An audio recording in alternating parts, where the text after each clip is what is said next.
Bienvenido a tu programa Biblia Fácil. Ya está comenzando tu programa de estudio bíblico semanal y qué alegría que puedas estar allí.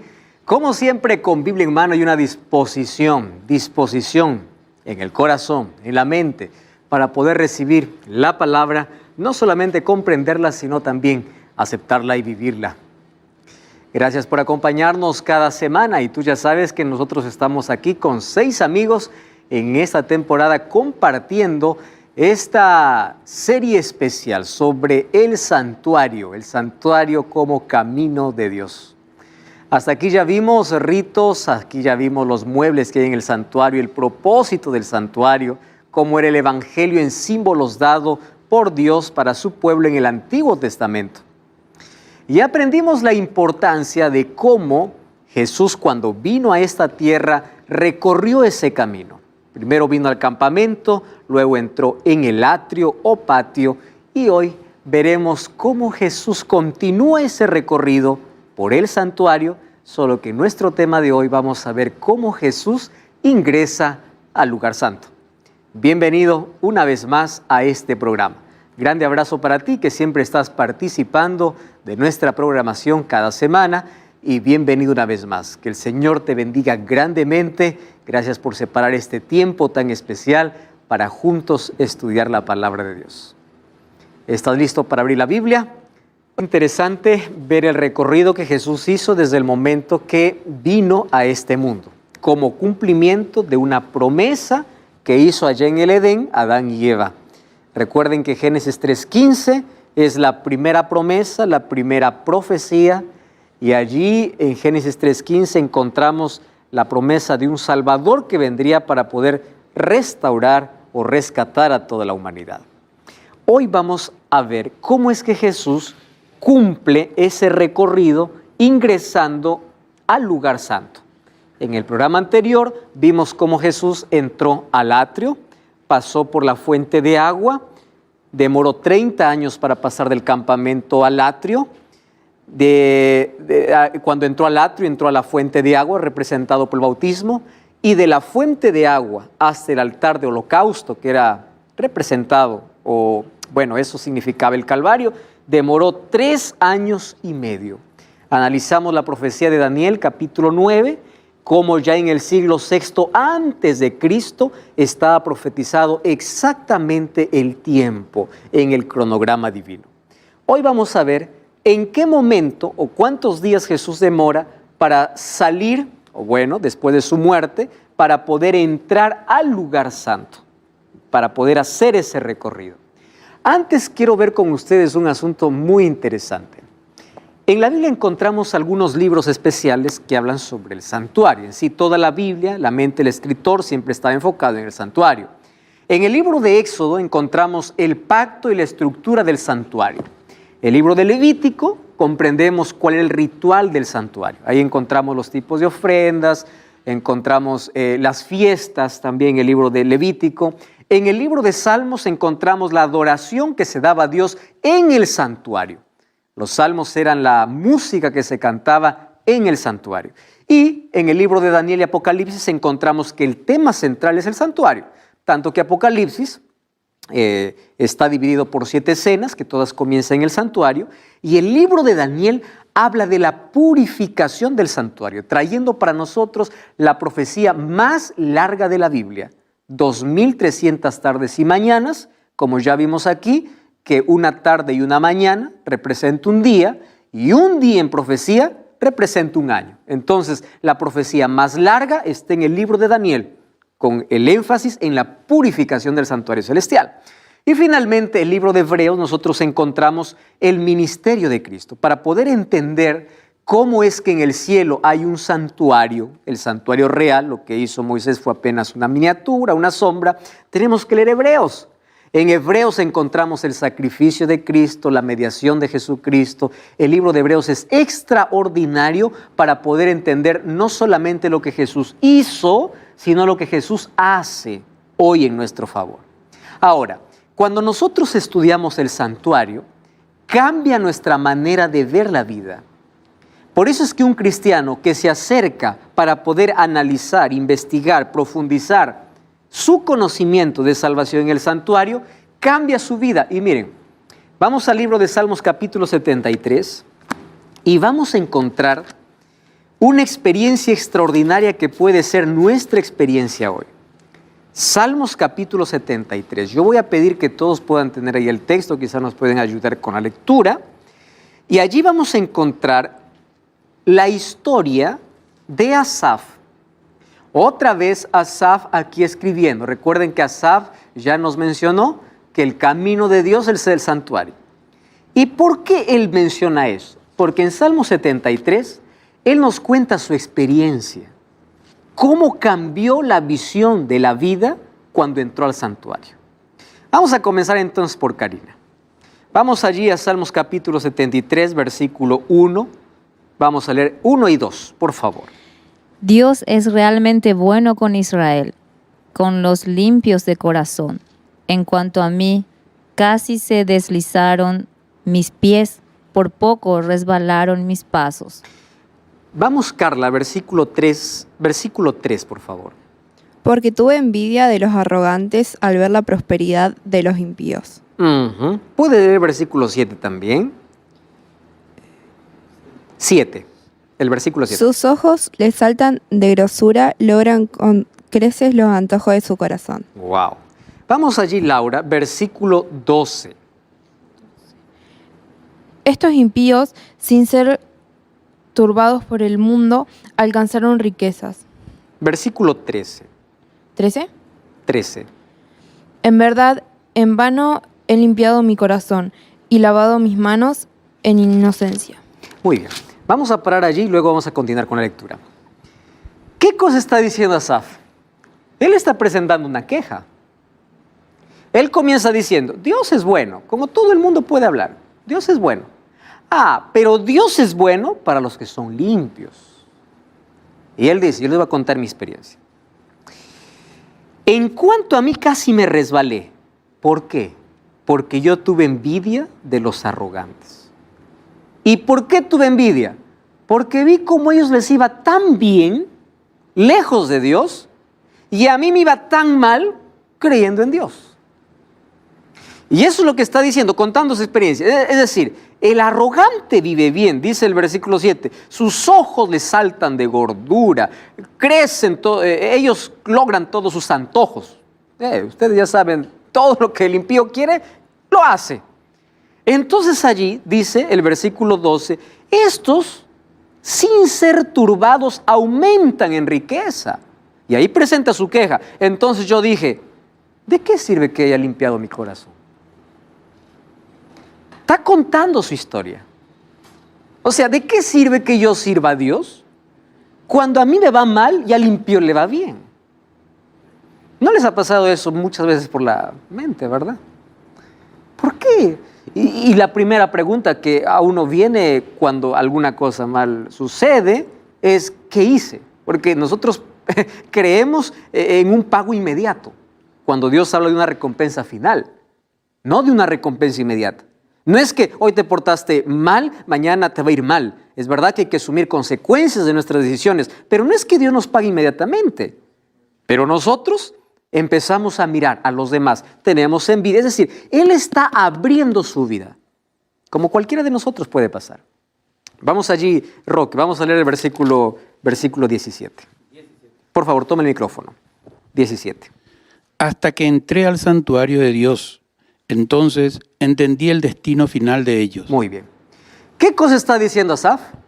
Todo esto yo tenía hasta que hubo un momento que hubo un cambio en mí. ¿Qué momento? Cuando entré en el santuario de Dios y ¿qué cosa comprendí? El final. Porque ahora puede suceder lo que sea. Lo que importa es el final. En el santuario comprendí mi final. Ajá, interesante. Vamos, Oscar, allí. Toma el micrófono. Versículo 21. Mi corazón se había amargado, se habían conmovido mis entrañas. Versículo 22 también, por favor. Tan torpe era yo que no entendía como una bestia ante ti. Wow. Era como una bestia ante ti. Él dice, mira, cuando yo entré al santuario y vi el final, mi corazón se llenó de amargura, sentía punzadas, porque yo era torpe. Y él se coloca y dice, no entendí, era como una bestia. Versículo 23, con todo yo siempre estuve contigo y me tomaste de la mano derecha.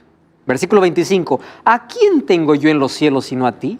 Y fuera de ti nada deseo en la tierra. ¿Cuándo cambia su visión? Cuando entra al santuario.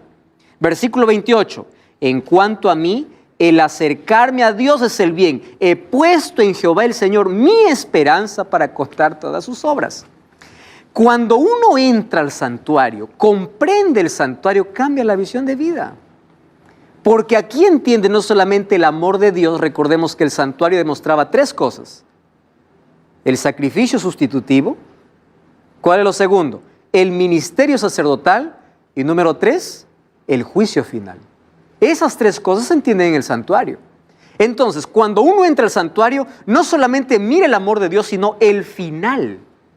¿Cómo va a ser el final? Y cuando tú comprendes el final, es, ahora entiendo. Hay muchas personas que solamente quedan en la primera parte y no miran el cronograma completo. Laura.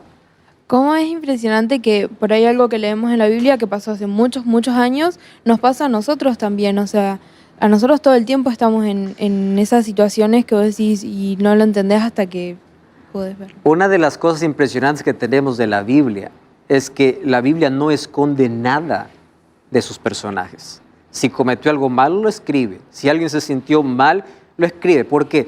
Porque de esa manera nosotros nos identificamos. Nunca vamos a encontrar una persona perfecta, porque representa a todos nosotros. Si hubiera alguien perfecto, obviamente Jesús es el único perfecto. Fuera de Jesús, si hubiera alguien más perfecto, nosotros no nos identificaríamos. Y aquí, como tú mencionas, nos identificamos tanto porque esas son las preguntas que tenemos en el día a día. Hasta que comprendemos. ¿Ya les ha pasado alguna vez? Alguna cosa sucede y cuando llegas a un punto dices, ahora entiendo. Y tú te sientes como un tonto porque durante todo ese tiempo creíste otra cosa. Asaf dice, yo era como una bestia. Era torpe, dice. Porque cuando entré al santuario, recién comprendí el plan completo. ¿Por qué a veces el impío le va bien? ¿Por qué a veces eso no tiene nada que ver con el amor de Dios, con que me ama, no me ama, me castiga, no me castiga? Vivimos en un mundo donde el sufrimiento es una realidad. Jesús dijo, en el mundo tendréis aflicción. El asunto es, ¿cuál es mi final? Y cuando yo vi el final, yo dije, vale la pena servir a Dios. Por eso coloqué mi esperanza en ti. En el libro de Salmos encontramos mucha referencia al santuario. Salmo 23, ¿cómo comienza? Jehová mi pastor, nada me faltará. El último versículo dice, en la casa de Jehová moraré por largos días. Salmo 23 es lo mismo que Jesús repitió en Juan 14, cuando dijo, voy pues a preparar lugar para vosotros, y si me fueres a preparar lugar, vendré otra vez. La morada de la oveja era la referencia que Jesús hacía en Juan capítulo 14. Y si ustedes se dan cuenta, hay varias referencias allí en el libro de Salmos. Es por eso que el pedido de David en Salmo 27:4 era un pedido espiritual. Si alguien nos dijera, ¿cuál es el pedido que tienes en tu corazón hoy? Nuestros pedidos están basados en nuestros deseos, en nuestros gustos. ¿Cuándo nuestro pedido va a ser espiritual? Cuando entramos al santuario. Y allí comprendemos que lo de más valor no es lo que hoy tenemos, sino lo que recibiremos. Allí cambia nuestra visión. Sí. Y tomar también las cosas como que todas son de Dios. Y que si es malo, y capaz que Dios tiene un plan mejor para mí. Exactamente. Entonces, ver que lo bueno que lo hace Dios y que lo malo por algo pasa. No que, no, porque a Él le dio eso y a mí no. Pero hay que ver por qué a mí no me lo da, porque yo voy a tener algo mejor. La envidia es parte de los sentimientos destructores del corazón humano y a veces uno no cuenta.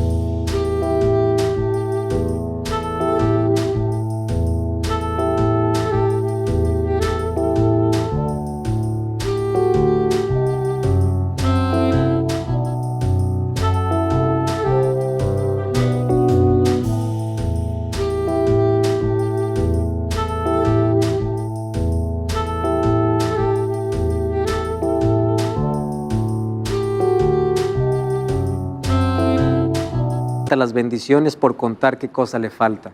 Y cuando tú empiezas a mirar y envidiar a los demás, te das cuenta que tú probablemente no tengas nada que ellos tienen. Y en lugar de agradecer, empiezas a quejarte. La queja de nuestros días es la falta de gratitud a Dios por lo que tenemos. Ahora, amigos, en el santuario nosotros tenemos una visión más clara del amor de Dios. Más claro. Podemos ver a Cristo como nuestro sustituto, como nuestro sacerdote y como nuestro juez. En la cruz Jesús efectuó una completa expiación en favor del pecador. Presten atención. Su sacrificio nos garantiza el derecho. Ojo con esa expresión, derecho. No se trata, yo soy tan pecador, no tengo derecho al cielo, porque el derecho para entrar al cielo no es tu comportamiento. El derecho, ¿quién lo pagó? Dios. Entonces, todos tenemos derecho. ¿Cuál es el problema? ¿Por qué no todos se salvarán entonces si Jesús murió por todos? Porque no todos aceptan el sacrificio de Jesús. Y vamos a comprender que en el proceso de la vida cristiana hay 3 asuntos especiales. La primera tiene que ver con la justificación. Cuando yo acepto el sacrificio de Cristo en mi vida, Él me torna justo. Por sus méritos, no por lo que yo hice. Pero cuando Dios me justifica, también me santifica. ¿Qué significa me santifica? Él me aleja del pecado, Él me transforma. No es que, el Señor me perdone y yo continúe en mi pecado. No, la gracia te saca de la desgracia, la gracia te transforma. Si la gracia no puede transformarte, tampoco puede salvarte. Por eso muchos hablan de que Dios me perdona. ¿Y la santificación? ¿Acaso la Biblia no dice que sin la santificación nadie podrá ver al Señor? ¿Qué cosa es la santificación? Caminar con Dios. Y como resultado yo me torno un obediente fiel a la ley de Dios. Hay muchos que niegan la ley y están en contra de la ley, porque obviamente si tú miras a la ley es imposible cumplirla. Pero si caminas con Dios, su ley coloca en tu corazón y tú caminas de acuerdo al plan que Dios tiene para la vida del ser humano. Si tú miras a Cristo, Cristo coloca en ti lo que tú no puedes hacer.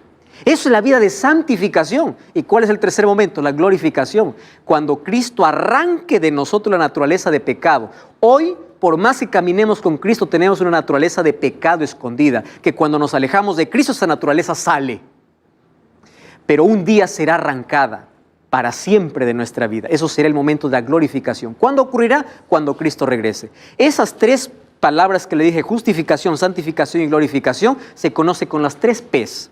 En la primera, que es la justificación, Dios nos libra de la pena del pecado. En la santificación, en la santificación, Dios nos libra del poder del pecado. El pecado ya no tiene más poder sobre nosotros. Es la segunda P. Y en la glorificación, Dios nos libra de la presencia del pecado en la vida. Imagínense, de la pena del pecado, del poder del pecado y cuando Cristo regrese de la presencia del pecado. Entonces es necesario que podamos comprender eso. Ahora, en la Biblia nosotros encontramos varias maneras de colocar el sacrificio de Jesús. Por lo menos voy a presentar 4 palabras, que ustedes lo han escuchado muchas veces probablemente, pero no lo han entendido completamente. La primera palabra es la palabra propiciación. Ya leímos incluso un texto bíblico, recuerdan, de Romanos 3:25. La palabra propiciación viene del ambiente de culto. Ustedes saben que las religiones paganas ofrecían sacrificios humanos a sus dioses para apaciguar su ira. Eso era una costumbre pagana. De allí viene propiciación, sobornar a los dioses. Pero ¿por qué se utiliza para hablar de Dios y efectuando a nuestro favor? Porque en lugar de que el ser humano dé algo para aplacar la ira divina por causa del pecado, Dios mismo entrega a su propio Hijo.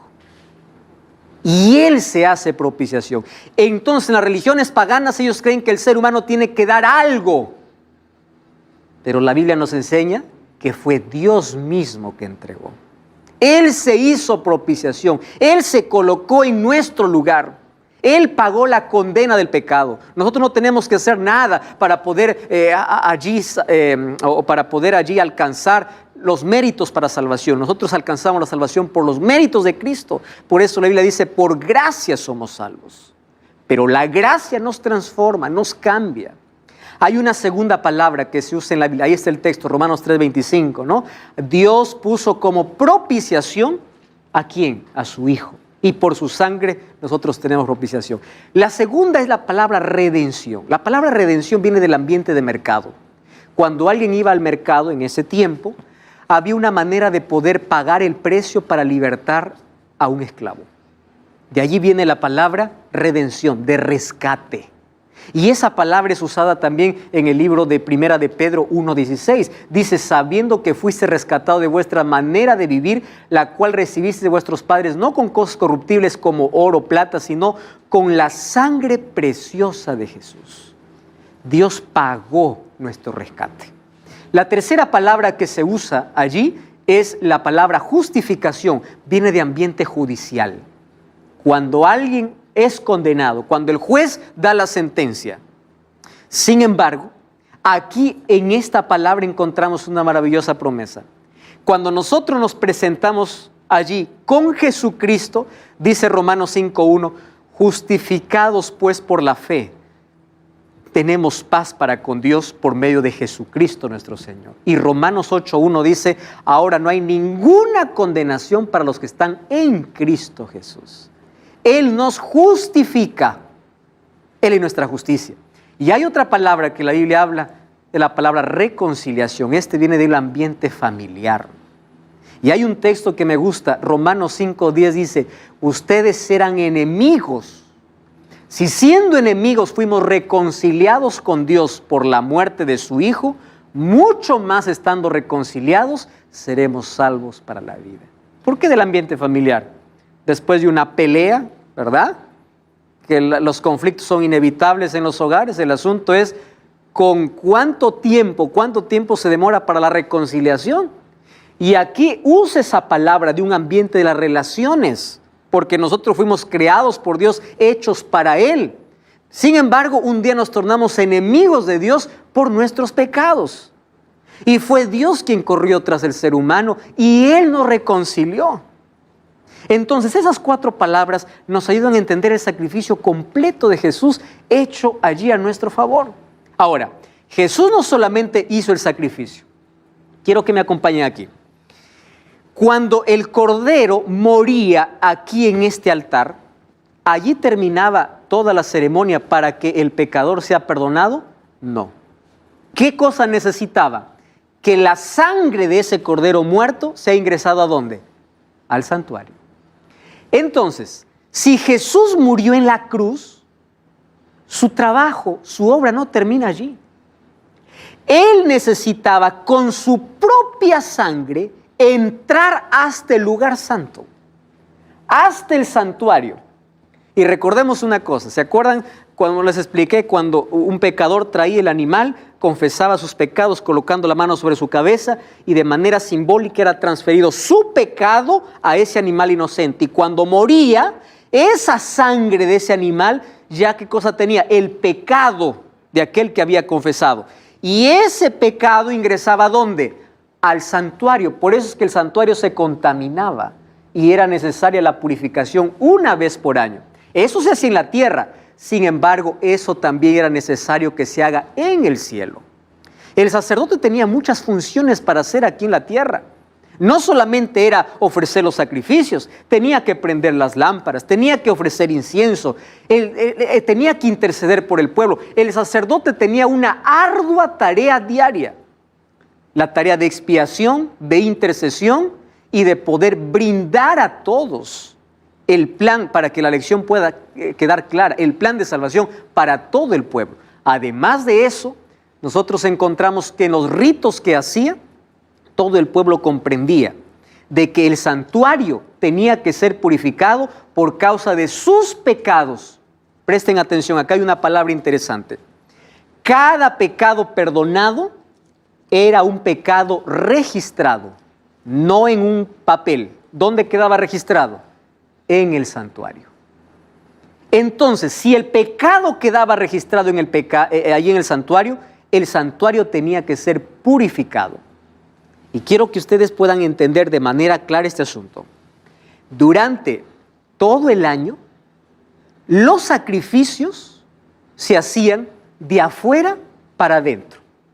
Porque toda esta sangre era llevada de afuera para adentro. Pero cuando el santuario era purificado, no se hacía de afuera para adentro. El sumo sacerdote ingresaba directo hasta el lugar santísimo con la sangre. Y allí purificaba. Y del lugar santísimo salía. Más o menos es así. De afuera para adentro es como cuando la basura llega para llenar la casa. Sin embargo, un día quiere limpiar la casa y dices, voy a limpiar. ¿De dónde? De adentro para afuera. Por eso es que cuando terminaba el día de la expiación, el sumo sacerdote salía de manera simbólica, cargando sobre sí todos los pecados de todo el año. ¿Y dónde los colocaba? Recuerdan que yo les dije que antes de la expiación se traían 2 machos cabríos. Uno era sacrificado, el que era para Dios, y el otro que era representando a Satanás, no era sacrificado. Sobre su cabeza se le colocaba. Eso era el símbolo más o menos de un basurero, que cuando saca la basura colocas allí. Y eso era el símbolo de Satanás, que finalmente será culpado por todos los pecados que hizo pecar o hizo caer a los hijos de Dios. Ustedes saben que a Satanás se le será culpado por todos los pecados que hizo caer a los hijos de Dios. No estoy hablando de los impíos, porque el impío morirá por su propio pecado. Sobre él serán colocados sobre todos los pecados que hizo caer al pueblo de Dios. ¿Y por qué al pueblo de Dios? Porque el pueblo de Dios confesó su pecado, hizo de Jesús su sacerdote y Jesús lo perdonó. Y porque Jesús lo perdonó, ellos tienen derecho a la vida eterna. No cambies el canal. Vamos a una breve pausa y ya estamos de regreso. Esto es Biblia Fácil. Estamos de regreso, este es tu programa Biblia Fácil y yo aquí en mis manos tengo un regalo para ti. Tú puedes solicitar este DVD, te va a llegar totalmente gratis hasta tu casa. Puedes solicitarlo a través de nuestro número de WhatsApp, que es el +5512 98 100 1460. Te repito una vez más, +5512 98 100 1460. Escríbenos ahora mismo y nosotros estaremos enviando este material hasta casa. Sabes que este DVD fue grabado en Israel y aquí vas a encontrar 13 fascinantes temas que te van a ayudar en la comprensión de este tema maravilloso como es el santuario. Solicítalo ahora mismo. Muy bien, estamos hablando acerca de la función sacerdotal o acerca de cuál era el trabajo que los sacerdotes tenían en el santuario terrenal, que también representaría el trabajo de Cristo después de su muerte en la cruz. Por eso es que todo lo que acontecía con el pueblo de Israel, algunas cosas se cumplieron en el ministerio de Cristo en su primera venida y otras continúan ejerciéndose, pero en el cielo, hasta su segunda venida. ¿Por qué? Porque en el santuario encontramos el plan de salvación de manera completa. No se olvide, sacrificio sustitutivo, mediación sacerdotal y juicio final. Todo eso estaba reflejado, estaba revelado en el santuario. Ahora vamos a ver que el sacerdote, ya dijimos, tenía una ardua tarea. Todos los días, aparte de ofrecer sacrificios, tenía que hacer otras actividades, ofrecer otro tipo de ofrendas, y el sumo sacerdote entraba en escena una vez al año. ¿Recuerdan ustedes cuándo era? El 10º día del 7º mes, que era el mes de Tishri. Haciendo allí los cálculos del calendario judío para nuestro calendario gregoriano, el mes de Tishri sería el mes de octubre para nosotros. Entonces, en el mes de octubre de todo año se ejercía o se hacía un día de limpieza. Ese día de limpieza Dios lo determinó. 10º día del 7º mes. Todo el pueblo ayunaba, todo el pueblo estaba alrededor del santuario, todo el pueblo estaba a la expectativa porque la nube o la gloria de Dios bajaba hasta el propiciatorio. Y allí Dios se encontraba con el sumo sacerdote. ¿Y cómo el sumo sacerdote limpiaba todos los pecados transferidos? Porque uno de los 2 machos cabríos que era sacrificado, la sangre de ese macho cabrío ingresaba hasta el propiciatorio. Y ustedes saben dónde esparcía la sangre, encima de la tapa. 7 veces. 7 veces. ¿Y qué cosa había en el propiciatorio? La ley de Dios. La ley de Dios, ¿qué cosa exigía?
La pena capital para el pecador. Entonces, para apaciguar o para poder solucionar el problema de la pena capital para el pecador, que es la muerte, ¿qué era necesario? La sangre.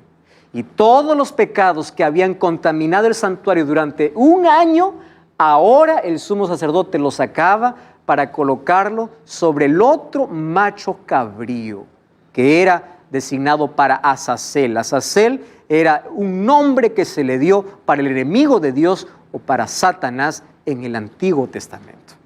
Y eso también era una profecía futuro, porque cuando Cristo regrese, vamos a ver que cuando termine el juicio, que hoy se está ejerciendo en el cielo, Cristo volverá a la tierra. Así como el sumo sacerdote salía para bendecir al pueblo, Cristo vendrá para llevar a sus hijos.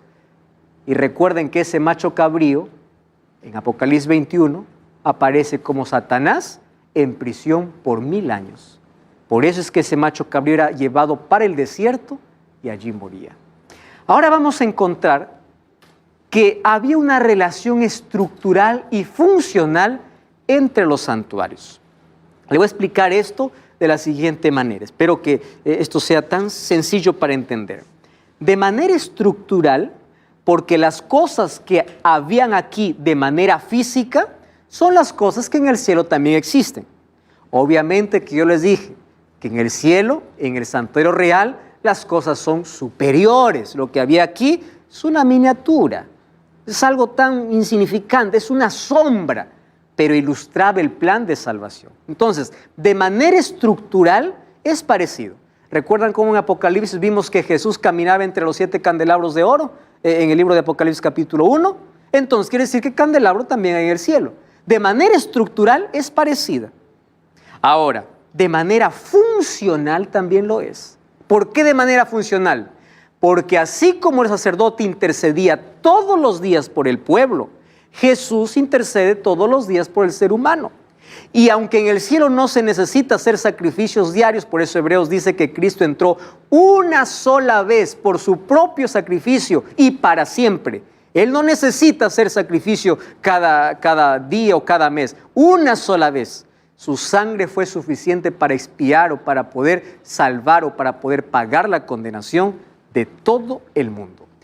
Ahora, el asunto es en qué momento Jesús entró al lugar santo. Aquí vamos a encontrar cómo la Biblia nos muestra de una manera espectacular esa entrada. Vamos entonces a la Biblia. Cuando Jesús resucitó, ¿cuántos días más estuvo con sus discípulos aquí en la tierra?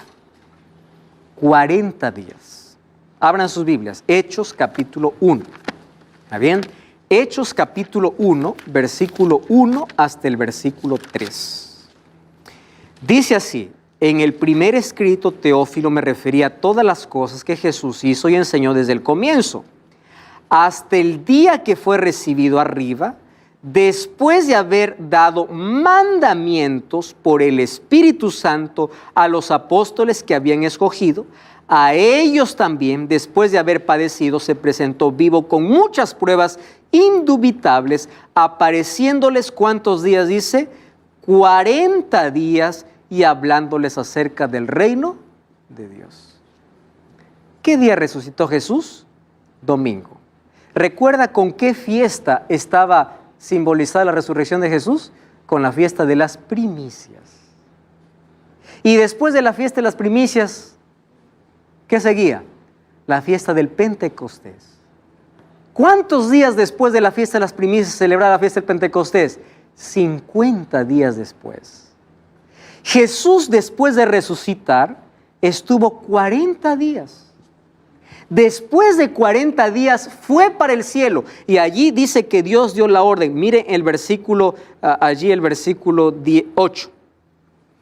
Recibiréis poder cuando haya venido sobre vosotros el Espíritu Santo y me seréis testigo en toda Judea, en Samaria y hasta lo último de la tierra. ¿Cuántos días Jesús tuvo? 40. Jesús le dice, ustedes van a recibir el Espíritu. Pero fíjense el versículo 4. Y estando juntos les ordenó, no salgáis de Jerusalén, esperad la promesa del Padre, la cual oísteis de mí. ¿Qué promesa? La promesa del Espíritu. Presten atención. 40 días con los discípulos.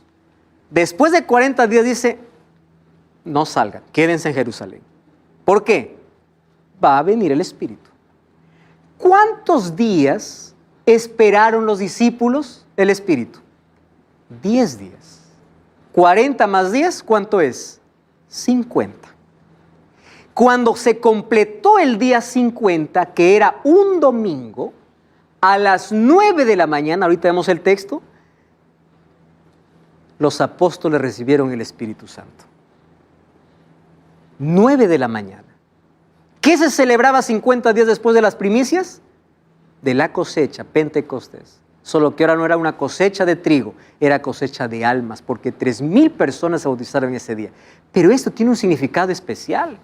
¿Por qué? Porque si después de la resurrección Jesús continuó 40 días en la tierra, en esos 10 días que fue para el cielo, en el cielo hubo una ceremonia de inauguración de la entrada de Cristo, ¿a dónde? Al santuario. Hebreos capítulo 8. Ahora su Biblia.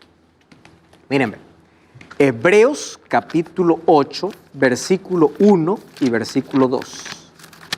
El libro de Hebreos, capítulo 8, versículo 1 y 2. Dice así, el punto principal de lo que venimos diciendo es que tenemos tal sumo sacerdote que se sentó a la diestra del trono de la majestad en los cielos. Él es ministro del santuario de aquel verdadero tabernáculo que levantó el Señor y no el hombre. Entonces, ¿quién se sentó en este trono? Cristo. ¿Cuándo? Después que Él fue para el cielo. Después de su resurrección, después de 40 días de estar con los discípulos, fue para el cielo. Y cuando vamos a Apocalipsis capítulo 4, vemos una ceremonia de inauguración. Miren el capítulo 4. Wow. Dice allí, versículo 2. Al instante estaba yo en el espíritu, vi un trono establecido en el cielo, uno sentado. La apariencia del que estaba sentado era semejante a piedra de jaspe, de cornalina. Alrededor del trono había un arco iris, semejante a su apariencia a la esmeralda. Alrededor del trono habían 24 tronos. Y allí, ¿qué cosa había? 24 ancianos, vestidos de ropas blancas, con coronas de oro. Del trono salían relámpagos, truenos, voces. Delante del trono ardían 7 lámparas de fuego, que son los 7 espíritus de Dios. Y miren, allí versículo 8, 4 seres vivientes que tenían 6 alas alrededor, estaban llenos de ojos. Ojos significa sabiduría.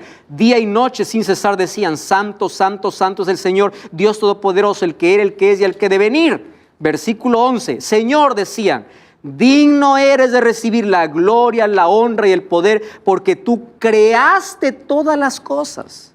Están adorando a Dios como creador. Vamos al capítulo 5. Miren el versículo 9, capítulo 5, versículo 9. Cantaban un cántico nuevo diciendo, digno eres de tomar el libro, de abrir sus sellos, porque tú fuiste inmolado. ¿Quién fue inmolado? Jesucristo. Con tu sangre nos has redimido para Dios de todo linaje, lengua, pueblo y nación. Nos has hecho para nuestro Dios un reino y sacerdotes y reinaremos sobre la tierra. ¿A quién están adorando? A Cristo. ¿En qué momento? Después de su resurrección. Cuando Él se sienta a la diestra del Padre, como dice Hebreos, hay una ceremonia ¿Saben cómo era esa ceremonia? Vamos a Salmos capítulo 24. Es extraordinario. Ustedes saben que los salmos 22, 23 y 24 son salmos mesiánicos. Salmo 22 habla del sufrimiento de Jesús, Salmo 23, Jesús como nuestro pastor, y Salmo 24 de Jesús como el Rey de Gloria. Miren Salmos capítulo 24. Allí Salmos capítulo 24. Mire, de Jehová es la tierra, versículo 7. Alzad puertas vuestras cabezas, alzaos puertas eternas, y entrará el Rey de Gloria. ¿Quién es este Rey de Gloria? Jehová, el fuerte y valiente, el poderoso en la batalla. Otra vez, un coro de ángeles. Alzad puertas vuestras cabezas, entrará el Rey de Gloria. ¿Quién es el Rey de Gloria? Jehová de los ejércitos. La ceremonia de inauguración. Los ángeles en coro vieron a su capitán después de la guerra, después de poder ya dar el primer pisotón a Satanás, trayendo la victoria de vida para todos aquellos que creen en Él. Y Apocalipsis dice, todos se inclinan ante Él, los 24 ancianos, los 4 seres vivientes, y todos dicen, tú eres digno porque tú fuiste inmolado. Muy bien, ese día que Jesús entre en el cielo, ¿a dónde? Al santuario. Entonces, ¿cuánto tiempo demora desde el altar de sacrificio hasta el lugar santo? 50 días. Después de 50 días, Él entra al santuario. ¿A qué parte del santuario? Al lugar santo. ¿Y para qué entra? Para interceder en nuestro favor. Y a partir de 1844, Él ejercería una nueva función, no solo de intercesión, sino también de juicio y de purificación. ¿Y por qué purificación?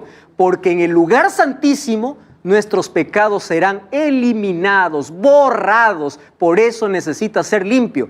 ¿Acaso el santuario del cielo está contaminado? Ahí no hay pecado. Sí, pero están nuestros registros de pecado.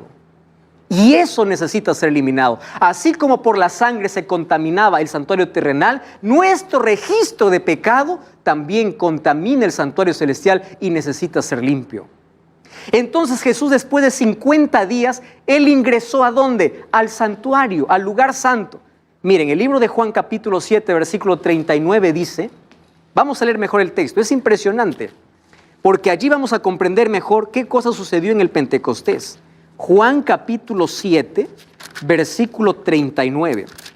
Presten atención allí, ese texto es extraordinario. Dice, esto les dijo del Espíritu que habían de recibir a los que creyeran en Él, porque aún no había venido el Espíritu Santo, porque Jesús aún no había sido, ¿qué cosa?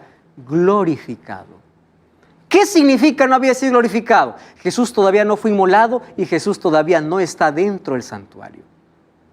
Entonces, cuando Jesús entró al santuario, cuando se sentó a la diestra del Padre en el cielo, como dice Hebreos capítulo 8, en ese día ocurría ¿qué cosa? Según las fiestas judías, el Pentecostés. Cuando Jesús fue entronizado, el Espíritu Santo descendió a la tierra. ¿Qué cosa estaban haciendo los discípulos? Hechos capítulo 2, ellos estaban orando. Vamos a Hechos capítulo 2, miren qué impresionante, para ver cómo esto se cumple perfectamente. Hechos capítulo 2, dice que llegó la hora del Pentecostés. Y de repente vino un estruendo como un viento, todos fueron llenos del Espíritu Santo, dice el versículo 3, comenzaron a hablar en lengua. La palabra lengua significa idiomas. ¿Por qué era necesario que el Espíritu les dé el don de idiomas? Versículo 10 encontramos, desde el versículo 9, que habían por lo menos 14 países o personas de 14 países diferentes que no entendían la lengua de ellos. Por eso Dios les dio el don. Ahora, esto no está hablando que ellos hablaron cualquier cosa y nadie los entendió, porque si nadie los entendía, ¿cómo se iban a bautizar? ¿Por qué se bautizaron? Porque entendieron el mensaje. Nadie toma una decisión si no entiende nada.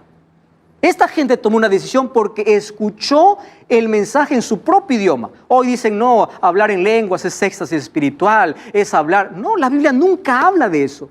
El don del Espíritu Santo descendió para la mayor cosecha de 3,000 personas que fueron bautizadas porque entendieron la predicación en su propia lengua. Ahora, miren qué hora sucedió eso. Vamos al versículo 14. Pedro, poniéndose en pie, alzó la voz y les habló diciendo, judíos y todos los que habitáis en Jerusalén, esto sea notorio y oíd mis palabras. Estos no están borrachos como vosotros suponen, puesto que es la hora tercera del día. ¿Cuál era la hora tercera del día? 9 de la mañana. ¿Qué horas descendió el Espíritu? La hora que aquí se hacía antes de la muerte de Jesús. ¿Qué cosa? El sacrificio matutino. En esa hora Jesús estaba haciendo ¿qué cosa? Entronizado en el cielo. Bajó el Espíritu Santo, cosechó los primeros 3,000, porque a partir de allí nace la iglesia cristiana y cada día dice